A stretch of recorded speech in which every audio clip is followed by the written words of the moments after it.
최근 한국인들이 이게 진짜냐며 믿기 어렵다고 말한 소식이 밝혀졌습니다. 9월 3일 호주 정부는 한화의 K9 자주포를 자국 육군 현대화 프로젝트에 단독 기종으로 선정했습니다. 한화 혼자 독점 계약을 맺은 겁니다. 호주 정부는 이번 사업으로 1조 원이라는 예산을 편성했습니다. 호주 육군 화력을 증강하기 위해 K9 자주포 30문 K10 탄약 운반 장갑차 15대를 도입하기로 했습니다. 이번에 호주가 K9 자주포를 선택하면서 레드백 장갑차의 진출도 따놓은 당상이 아니겠냐고 언론들은 예측했습니다. 한화 디펜스의 K9 자주포의 이름은 헌츠맨이 될 가능성이 높습니다. 헌츠맨은 덩치 큰 거미의 이름입니다. 한화는 레드백과의 관련성을 높이기 위해 이 이름을 염두에 두고 있는 겁니다. 호주 육군은 궤도형 장갑차 도입 사업도 추진 중입니다. 중국과 러시아 군사 위협에 대비하기 위해서입니다.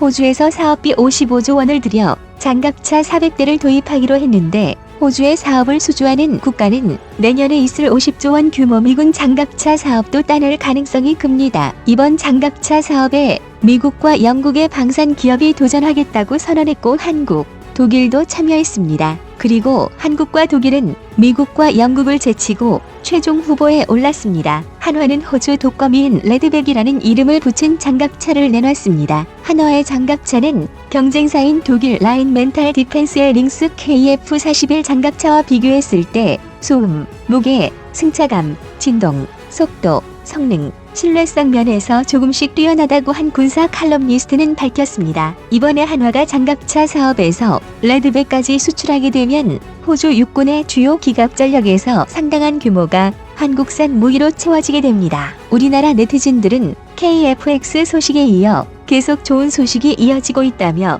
대단하다는 반응을 남겼습니다. K9 자주포는 명품이라고 불러줘도 된다고 봅니다. 단독 후보라니 세상에.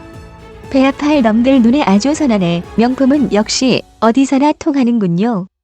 그동안 호주 녀석들 그렇게 물먹이더니 호주가 우리나라와 협력 강화하려는 거 보면 확실히 우리나라 국력이 많이 올라갔네요. 2010년 호주는 자주포 사업에서 K9을 선정했습니다. 그런데 호주의 주머니 사정이 어렵다는 이유로 사업 자체가 나가리 됐고 끝내 한화의 호주 수출도 무산됐죠. 지금 다시 호주가 자주포 사업을 재개한 이 시점에서 아무리 무기 분야에서 백호주의의 극을 달린다는 호주라 해도 자주포에서만큼은 K9 빼고는 답이 없을 겁니다. K9 소식이 전해지자 우리나라의 한 밀덕은 희귀 영상을 끄집어왔습니다. 2017년 8월 15일 폴란드 국군의 날 퍼레이드에 K9 기반 폴란드 자주포 KRAB가 등장했습니다. 폴란드는 K9 차체에 영국의 AS-90 포탑을 결합했습니다. 폴란드가 자체 개발한 차체가 무용지물이라 K9 자주포의 차체를 갖다 쓴 겁니다. K9은 영국 포탑 기술을 이전받아 차체와 포탄이 잘 호환됩니다. 그런데 3년 전인 2014년 8월 15일에는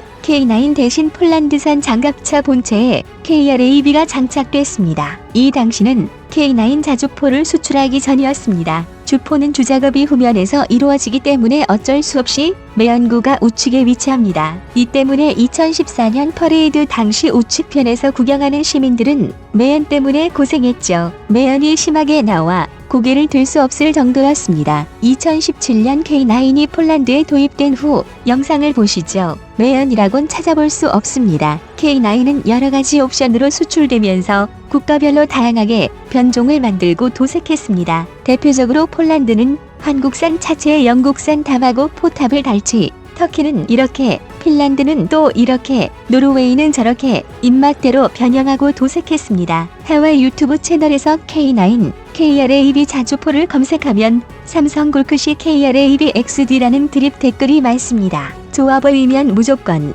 삼성전주라나 봅니다. G7 멤버이자 유럽 4위의 경제대국 이탈리아의 IMF 명목 기준 1인당 국민소득을 대한민국이 최초로 올해 역전한 겁니다. 대한민국이 최초로 올해 역전한 겁니다. 1980년에 이탈리아 1인당 GDP는 8,561달러로 1인당 GDP는 대한민국의 약 4.86배였습니다. 1986년에는 이탈리아가 1만 달러를 최초 돌파했고 대한민국은 1994년에 이르러서야 15,545달러를 달성했죠. 2004년 이탈리아는 최초로 3만 부를 돌파했습니다. 반면 한국은 2017년에 이르러서야 3만 부를 입었습니다. 그런데 불과 3년 만인 2020년 대한민국 1인당 GDP는 3494달러, 이탈리아는 29,820달러로 대한민국이 이탈리아를 따라잡았습니다. 한때는 누구나 부러워했던 선진국인 이탈리아를 역전한 겁니다. 우리나라 네티즌들은 대형 사건이라며 놀라워했습니다. 엑스로나로 이탈리아가 망가진 탓도 있지만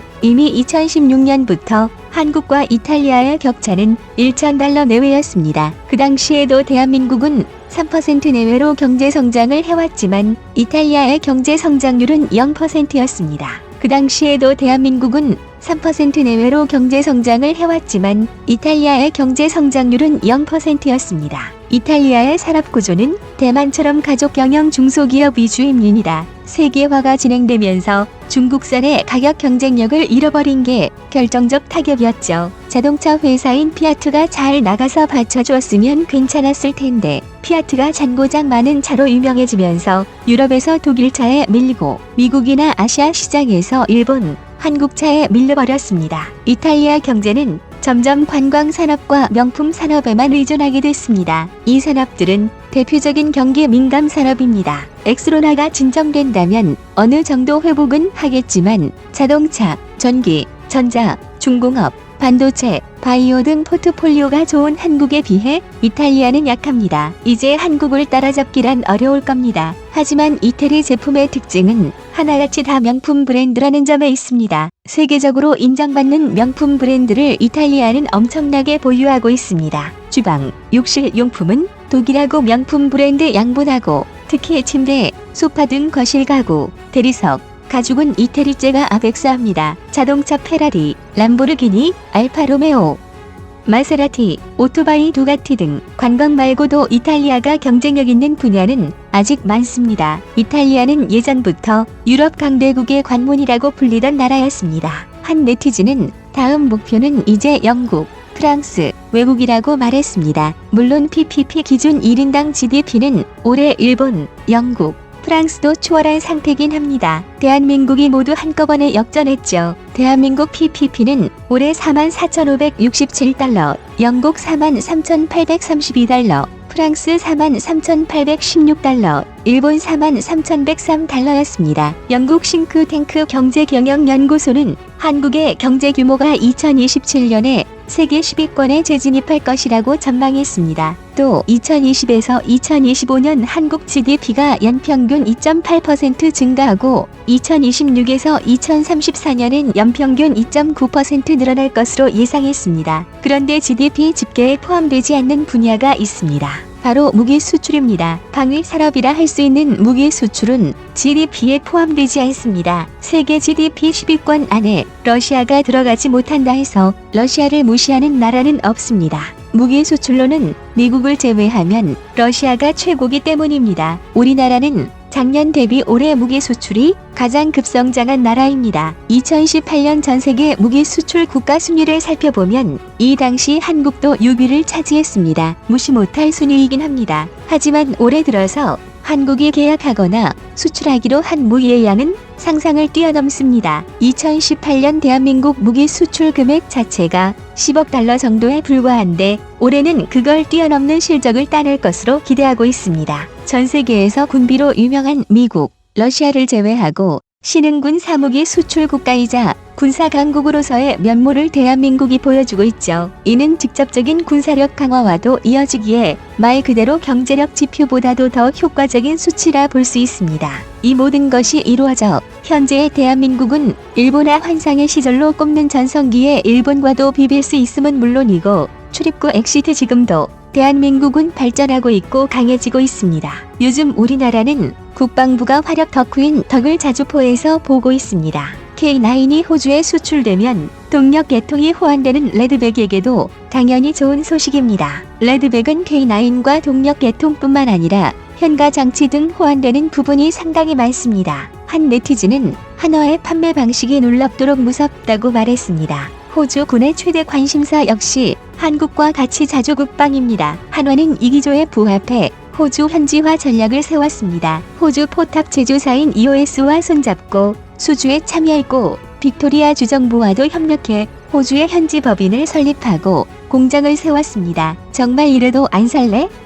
방식으로 나온 거죠. 한 네티즌은 특히 K9 자주포 30문, K10 탄약 운반 장갑차 15대라는 수에 비해 총 1조 원 규모, 즉 금액이 큰 점을 언급했습니다. 금액을 따져봤을 때 면허 생산을 전제로 한 것 같고 향후 호주가 레드백을 선택했을 때 제기되는 문제점을 커버하기 위해 K9 도입을 서두른다는 느낌을 배제할 수 없다는 겁니다. 호주 남부 항구 도시 질롱에서 1925년부터 생산하던 미국 GM의 자동차 공장이 2017년 말 폐쇄됐습니다. 이 때문에 호주 실업률이 증가했는데 이번 한화 디펜스가 질롱에 생산 공장을 세워 실업 문제를 일부 해결할 수 있게 됐습니다. 호주 역시 큰 그림을 그리고 있을 겁니다. 한화 제품을 도입하고 나서 진척을 봐가며 신뢰 여부를 판단한 후 향후 한국과의 전면적인 방산 협력까지도 진행할 수 있죠. 한국은 K9 자주포를 호주로 수출하면서 다음 목표로 영국을 노리고 있습니다. 마침 영국은 전차 부대를 완전 해체할 계획을 세우고 있습니다. 영국은 섬나라입니다. 공군, 해군에 비해 육군 비율은 줄인다는 건 당연히 합리적인 전략이죠. 하지만 아예 육군 전차 부대 자체를 리셋하겠다니 아무리 기행을 일삼는 영국이라 해도 이건 너무 극단적이고 위험한 전략입니다. 영국은 현대적 의미의 전차를 최초로 만들어 전쟁의 패러다임에 전환을 일으킨 나라입니다. 물론 그걸 잘 이용해 먹은 건 영국이 아니고 독일이지만요. 방어하는데도 공격적인 전력이 있어야 하는데 영국은 현 세대의 최고의 명언인 최선의 방어는 공격이다라는 것을 까먹고 있는 거죠. 영국은 전차 부대를 해체함과 동시에 차기 자주포 획득 사업을 추진하고 있습니다. 포방부 보유국인 한국에게는 더없이 좋은 기회입니다. 호주는 미국, 영국 등 서방 국가들의 아시아 태평양 지역 내 핵심 동맹국입니다. 호주를 시작으로 영국도 뚫고 세계적으로 한국의 영향력을 확대했으면 좋겠습니다.